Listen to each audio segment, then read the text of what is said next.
Welcome to the MacArthur Memorial podcast. I'm your host, Amanda Williams. Join me as we explore the life and legacy of General of the Army Douglas MacArthur and discuss a wide range of military history topics from the American Civil War to the Korean War. Welcome back. My name is Amanda Williams, and I'm with Jim Zobel today, and we are both historians here at the MacArthur Memorial. And today we're going to be talking about the Oryoku Maru. Now, by 1944, as Americans got closer to the Philippines, the Japanese accelerated their efforts to ship the POWs held in the Philippines to other parts of their empire to serve as forced laborers. The POWs would be packed by the hundreds in the dark holds of transport ships, and they'd have very little food, very little water. Sanitation was very, very poor as well. And so for a lot of these POWs, even after everything they'd already faced, the hellships represented yet another hellscape for them. Some of the POWs on these hellships were even driven mad by the conditions, even after everything else they'd already suffered. So today we're going to be talking about one of the most maybe notorious of the hellships, and that is obviously the Oryoku Maru. Let's get oriented first, though, Jim. What is going on in the POW camps in the Philippines in 1944, and why and where are these POWs being shipped to? Well, it's like you said, they're moving them all out because the Americans are coming so much closer to them, and they've decided to bring them all back to Japan or Manchuria or Korea. They've got camps in all those three places that they're going to be moving all these former POWs back to Japan. They start moving them out that spring, summer out of the Philippines. In June of 1944, they start clearing out that camp on Mindanao, which is the southernmost island at the Davao Penal Colony, and they take about 1,100 of those from there to bring them back to Manila. They leave about 750 there that will have their own troubles coming up in September. But just as it's like the 12th hellship journey in the Philippines for those POWs there. And just as, like you said, this is a ship, a freighter, the Shinyo Maru, or not the Shinyo Maru, but the Yashua Maru. They can hold about 150 people comfortably, maybe, and they throw 1,100 people on there. Limited food, limited water, no bathrooms, anything. And that's just, an idea of what these hellships are going to be in 1944. So they're trying to get them out of the way. They're moving all the prisoners from Southeast Asia, Singapore, all those people that have finished the Burmese railway, like the British and the Dutch and everybody, and they're moving them all towards Japan, further north. Now, tell us about the Oryoku Maru, though. I mean, she obviously doesn't come into service as a hellship. Yeah, right. Yeah, it's a newer ship compared to most all the other hellships, which were basically freighters and things like that. There were some bigger ships that they used, but it's about a 7,000 ton, and they called it like an inter-island steamer. And it could take passengers, it could take cargo, and it had been built in about 1937. But by 1944, the Japanese have lost about 40% of their merchant marine fleet to American submarines, to American air power. And so they're using everything. And the Oryoku Maru had been taken over by the Japanese Navy at the beginning of the war and used as like a troop ship, but it's going to be, also used as this POW ship. So the captain of this ship is Shin Kajiyama, and he's got to bring on about 500 Japanese civilians, and that's women and children that are leaving the Philippines because everybody's getting out. And then there's all those ships that have been sunk in Manila Bay. So you've got about 1,200 crew as well as passengers from all those ships that have been bombed out. They're going to get on the Oryoku Maru. And then you've got about 1,500 Japanese soldiers as well that are going to get on. And they're all on those upper decks, filling all the 3 decks that are above. But then they're going to also bring those prisoners aboard, and they're going to put them down in the hold. Down there. Now, Kajiyama, who is the captain, he doesn't want those prisoners on there. He violently objects to this, and that's what's going to save him later during the war crimes trials. But General Gao, who runs all the camps in the Philippines, he's there. This is an army order. You're going to take all of them, and you're going to get them on that ship right now. Why does he not want them? Is he worried about He knows it's going to the be a war problem. crime, or no, is it he too knows many it. people on Yeah, you've got a ship that can handle maybe 2,000-3,000, and now you've got 4,000 or 5,000 on there. I mean, it's so overloaded, even though it's a bigger ship, and he's worried about that because the thing is that the submarines and the air power is going nuts now, and they're worried about getting out, especially since right before the Oryoku Maru, the Arisan Maru had gone and had gotten sunk by the USS Shark. This is right about that time when you look at those charts of like how many tons of Japanese shipping have been sunk. This is like where it just seems to just accelerate. Well, the Ultra is going to play a lot in that. Yeah. The code breaking is going to reveal a lot of these transport. But they don't convoys. know what's on the Some transports. they do. Okay. Yeah. That's probably an entirely different conversation Yes, for another it is. time. Yeah. Okay.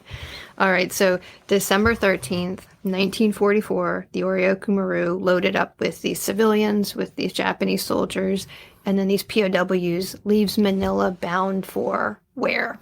Well, they're going to go to Dacao, Formosa. And that's the usual trip. Is Philippines to Formosa is about 1,200 miles, I think. Then from Formosa, you're going to go to Moji. And Moji is the big port where all POWs go to. That's right down there at the northern tip of Kyushu, I believe. And then go across the Shimonoseki Straits and take them all these POW camps.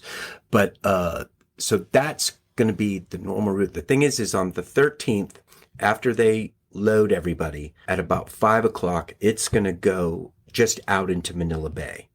And they're gonna wait till about 3 a.m. when they get started, because the idea is the submarines they work at night, and the bombers you worry about during the day. And so now there had been a lull ever since November of American air attacks. They first started in September, went pretty heavy through November, but then they stopped, and that's why they shipped these ships out then. So the idea was to get going early morning and avoid the submarines, which operate at night basically, and try to get far enough north up the west coast of Luzon before and get out of the range of that air power, the U.S.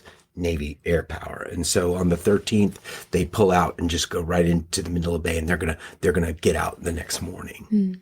And I think you've already mentioned it, but how many POWs are aboard, and are they all Americans, or is it kind of an international set of? They say that out of all of them, there's about 35 Dutch and British and some Czechs and some other civilians. The thing was in September, they started clearing out Cabanatuan, and they pulled a draft of about 1,500 out and sent them down to Bilibid as well. All the men that are at Pasay for Nichols Field, about half the group that are at Palawan, they're pulled out to go to Manila to all gather there. In September, they brought those final guys from Davao, and they're on the Shinyo Maru, which the USS Paddle will sink on September 7th. And out of 750 on there, 675 are going to die. 81 will survive, but they're rescued by American submarines, because the Japanese go and they shoot everybody in the water. That was just that was policy for them. So they'll come back, all get into Manila. And what's goofy about those Palawan guys is they'll miss the massacre there, but they all get put on the Arisan Maru. Like when the October 7th draft comes to take everybody from Cabanatuan, and this is the clearing out of Cabanatuan. There's only 500 people left after that, and that's the people who can't move and the few doctors that are going to take care of them. They all go down to Bilibid, and they find the earlier contingent that had left in September still there because they couldn't get out because of the bombings. In October, they'll take 1,777 of them. They put those guys on the Arisan Maru. They leave October 24th. They get hit by the shark. 9 guys survive. Yeah. And, all those guys that had, gone from Palawan, they're all on there. And then in December, all these guys think the Americans are coming. MacArthur's coming. And that's the thing. They never say the Americans. They say MacArthur. And because all these bombings are hitting them, and they're like, we're not going anywhere. We're going to stay here. And then all of a sudden they stop. And then December 12th, it comes down. Everybody left at Bilibid is out. And only the 800 cases that can't move there, people that are, incapacitated and whatnot. And they all get brought down to the docks on December 13th and it's about 1619. Those British and Dutch guys, they had been on another hell ship that had all these problems and got put in Manila, and they pulled them off there and put them on the Oryoku Maru. So it'll be the last ship to, except for the others that'll leave from Lingai and Gulf later, but it's the last big one to leave. And it's going to go on, it's supposed to be in this convoy, the Mata 37, but that's just going to get destroyed, Yeah. Now, can you share any firsthand accounts of some of these POWs? Well, it's a nightmare, and beyond what I can describe. If you want to read about it, there's plenty of books. I'll just say about the loading, and this is what everybody talks about. They get there, all the Japanese load, and then it's their turn to load, and they got to go 3 decks down into this hold. And about 2/3 of these guys are all the officers. They're all left from the campaign. They had taken the senior officers out, but this is like Lieutenant Colonel Beecher from the Marines, who ran Cabanatuan, and all these doctors that have run Bilibid and everything. They're all senior commanders, and the Japanese put them in first. And they're going to put about, they say 600 to 700 in the front hold. They're going to have 700 to 800 in the rear hold. There's a middle hold, about 200. Commander Ports, who kind of runs the whole, he's nominally in charge of everybody. He'll take the rear, Beecher in the middle, and in the front, and then this guy Maurice Jesus is in the middle, and they won't be so much. But the thing is on the rear end, when they put these officers in, they have these decks that are spaced about 2.5 feet apart. And they put them in there, and it's maybe a place for like 5 people to lie down. No, get in, bring your knees up to your chest, and we're going to pack in everybody. Those guys all start suffocating immediately, because the thing is, you get to that hold and you look down and all you see is this swirling mass of humanity. And it's about 120 degrees down there, and you hesitate, and then you got the bayonet in your back and you're going down. And these guys are standing up, they're all looking up, you're looking down, and then you get down there and you think there's no more room. So what the Japanese do is they have the Sergeant Dow, who is on Davao Penal Colony. He goes down there, orders a guard to start prodding people with bayonets. Everybody moves back. And then you pump in 200 more people to fill that space until nobody can move back anymore. And then there's no room to sit. There's no room to lie down. You'll find space, but then, everybody starts going crazy. There's no bathrooms. It's 130 degrees. They're all malnourished. They've all lost 40 pounds or more during the thing. They were starved to death at Bilibid. There's, minimal water that's going to come down there, and that drives them crazy. And that first night, the thing is that this group is run by this Lieutenant Junzaburo Toshino, and the interpreter is this guy Shusuke Wada, who had been down at Mindanao, and everybody knows they call him Running Wada, but it's all on him because he's the main go-between between the prisoners and the Japanese commanders. And any pleas fall on deaf ears. When they start going out into the bay, everybody goes nuts. They start moaning, and Wada's like, we're closing the hatches because you're frightening all the Japanese passengers. They close the hatches. Then it's dark. Then everybody starts dying, and they'll have 50 people die from suffocation and murder that first night. It's and it's only going to get 1,000 times worse. I've always wondered too, you kind of alluded to it, but how the Japanese civilians on board felt, or what they were thinking of. Obviously it was kind of disturbing for them to be hearing this, but I just wonder how they actually felt about it. But different time, difficult time. So things get worse. So December 15th near Subic Bay. Tell us about this. Well, even the next day, the 14th, it gets worse, because as they try to climb up that west coast of Luzon, airplanes have been tipped off. The Ultra has said there's a convoy leaving, and the pilots don't know it, but it's like go up and search Manila Bay and right there, and pilots from the USS Hornet as well as the Hancock find it, and they just start strafing it, and they kill if not hundreds, at least 1,000 of those Japanese on the top. And then the blood starts dripping through the decks. They bring these, doctors up from the Americans and make them start working on everybody there. Now the Japanese blame all the prisoners because, your Americans are shooting us up. They wipe out the guidance of the ship, and it goes into Subic Bay, which is right up on top of Bataan. And that's where it's going to flounder. And that night, again, they lock everybody down in those holds, and it's worse than the The night before. And that's when the vampires come out. And that's the people who are so thirsty, they're going to cut your throat and drink your blood. And they offload all the Japanese that night, but they don't let the Americans off. They don't tell them really what's going on, And then the next morning, then the planes come back and all the Japanese are off, but then they start bombing the ship. And one bomb hits the bottom aft hold area, and that's what, breaks the ship up. And then the Japanese, guys are on deck spilling out, trying to get away from this bomb hold. There's about 300 killed back there. And then you've got the 50 and more that had died, the previous 2 nights from just suffocation and everything else. 2 guys, they get in the water. They start swimming for the Alangapo base there. And the Japanese will set up machine guns to corral them to come up on one place. 2 guys will escape, George Petritz and Darnell Kadoff. Petritz said he sat because he knew the sun was right behind him, and he sat and waited. Now, the Japanese behind this box, and the Japanese were shooting at all the debris in there, knowing that guys were behind, but they don't hit his, and he and Kadoff will escape this mess. But then they all, they all swim for the shore, and that's where there's only about 1,300 of them left. At this time, it was possible to mark hospitals or, say, POW camps or transports in a way that would provide some sort of indication that was not a legitimate military target. Why don't the Japanese do that? Well, it's Bushido code. It's the what you think of surrendered people. It's the coward's way out. And they never do, and they never really explain it. Or is it either. Because it was carrying soldiers? Was it carrying other?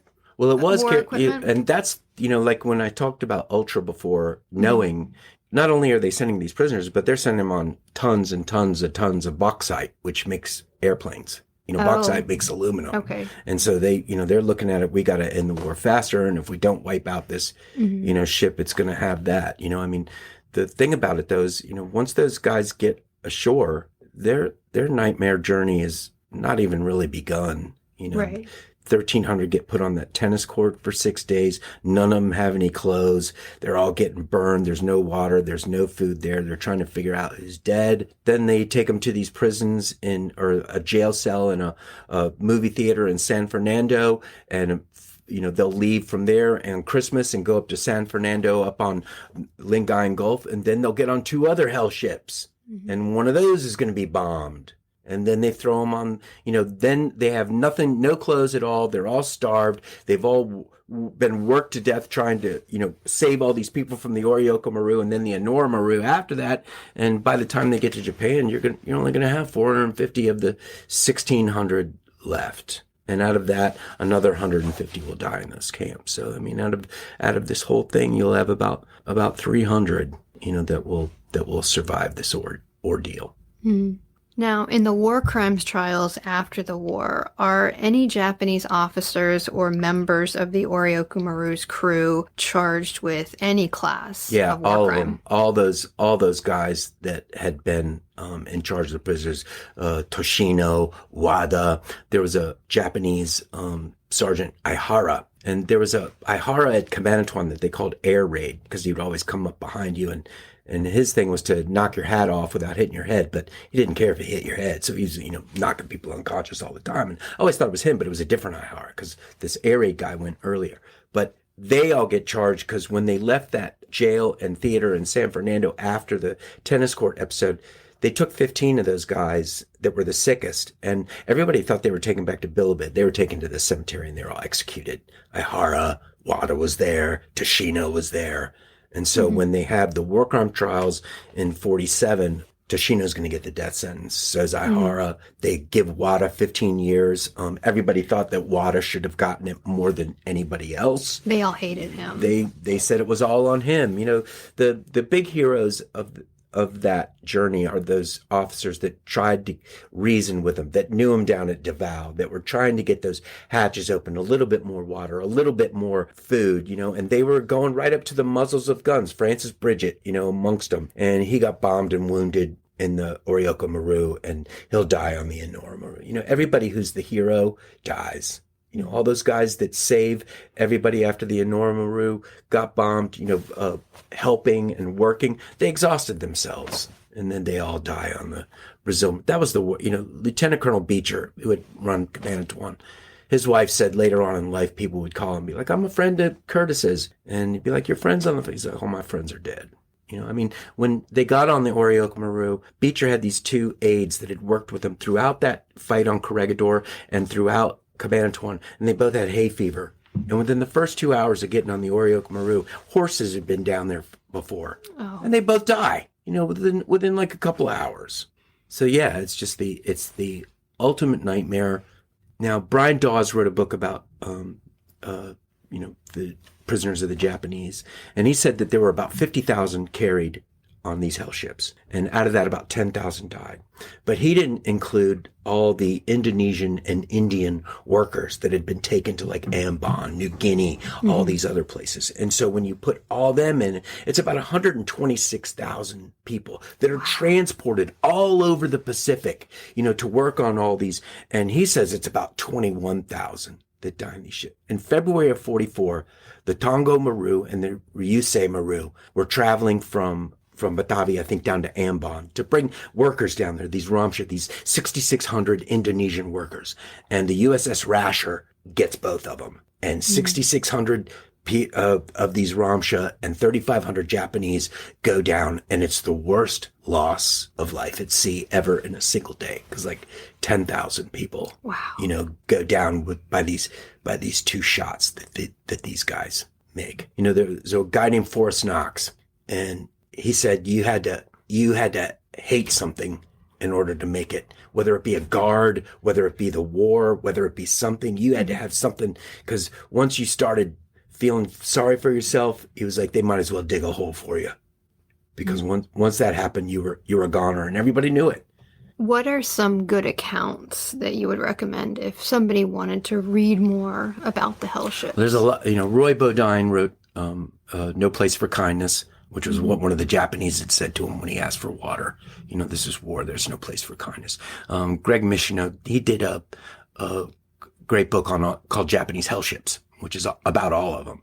And then you've got all these different accounts. The Manny Lawton was on there. Sidney Stewart wrote Give Us This Day, and it's about the Father Cummings on there, who was always doing the Lord's Prayer, and he died, saying, give us this day on that Oryoku Maru. All these guys' memoirs, Curtis Beecher, David Nash, Petritz, the guy that survived, that got rescued or escaped. They've all got accounts, and we've got them all. And the amazing thing though is right after the war, that guy George Weller, he wrote those like 17-part series on it. And it was just ignored in the newspapers.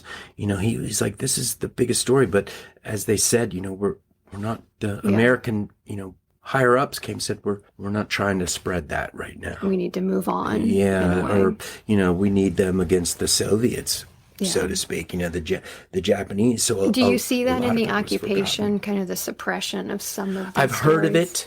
I've heard of people coming out there, because a lot of these guys come out and testify in the war crimes trial, like Austin Montgomery and I think Jack Schwartz, who was the doctor who was taken up, when the Japanese, and Schwartz had to operate and amputate a guy's arm on the tennis court, with like spoons, and it just, these guys were just unbelievable. And, so they all go to Japan and testify after the war. But the craziest thing, it was Tojo in his testimony when, Hideki Tojo, when they go after the former premier, he said, these are conditions that our soldiers put up with all the time. It's just, it's too bad that you Westerners, you're not used to it. Couldn't deal with it. And it's like, well, we're going to hang you. Any final thoughts about the hellships? Well, I think it's probably the most unknown episode of the Pacific War, but I think it's, like you were saying, there's so many islands and spaces that nobody knows, and it just doesn't really ring anything, like Paris, Brussels, right. With the European thing. The crazy thing is though, after the war was over, the Australians going through New Guinea, they found like 10,000 people from India. They were just stranded there. They had all been brought there to work, and they got, they all got to be repatriated. And they're, the Japanese are like, oh, okay, you're free now. Where are we going to go? So it's a total catastrophic situation that, was just war. Mm. Well, thank you, Jim, for sharing all Merry that Christmas. Today. I know. A great topic for Well, December. we're right at 80 years. This was right. This was 80 years ago that this happened. And the crazy thing is the first day the Oryoku Maru gets attacked is the day that the commander on Palawan executes all his prisoners. Mm-hmm. It's a nightmare all the way around. Mm-hmm. Yeah. But it is an important story that people should not forget, and it's one of the stories that at the MacArthur Memorial we're very committed to preserving and presenting. We hope you enjoyed that episode. If you have questions, comments, or topic suggestions, the MacArthur Memorial team wants to hear from you. You can reach us at macarthurmemorial@norfolk.gov or find us on X at MacArthur1880 or on Facebook and Instagram as MacArthur Memorial.